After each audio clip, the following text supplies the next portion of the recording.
Kaixo familiak, orain montan ekartzen ditut pixka bat familiek egiten ari dizkidaten eskakizunak edo kezkak, eta pentsatu dut konpartitzea, ze agian askok badauzkagu halako kezkak eta bata eta bestearen artean algara lagundu.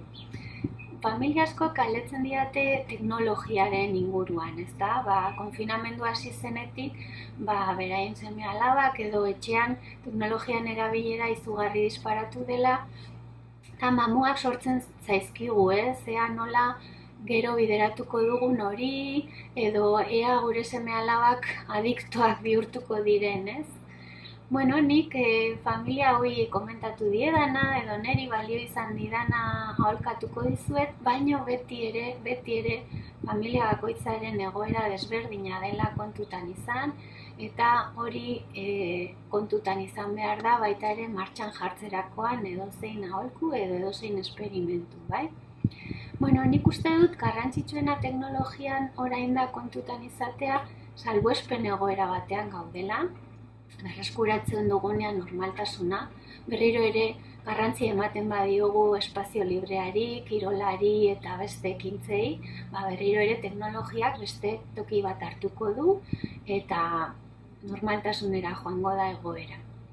Bigarrena esango nizueke, konpasiboak izatea eta lasai egotea horrekin, ze benetan oso egoera bitxia bizitzen ari gara, eta alduguna da gure teknologia hau gure alde erabili. Hau da, modu kontziente batean erabili, bai?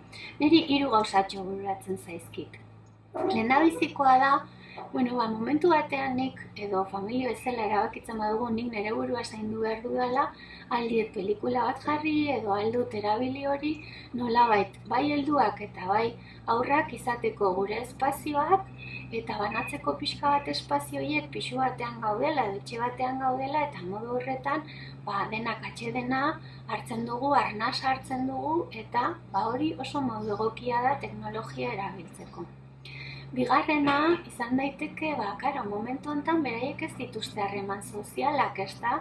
Eta lagunak agian faltan botatzen dituzte, orduan zergatik ez erabili Skypea, Zooma edo bideollamada, beraiek egunero dituzten harreman horiek eta beraiek normaltasuna, komila tartean, sentitzeko.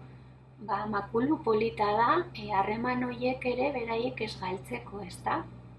Hirugarrena bururatzen zaidana modu kontzientean da, famili bezala erabiltzea teknologia, denok aukeratu dugun serie bat ikusten, pelikula bat ikusten, guian jolasten, hau da, denok batera teknologia hori erabili, eta umeak ez isolatzea horrekin, baizik eta izatea zerbait denok erabiltzen duguna, ondo pasatzeko eta gustora egoteko familian.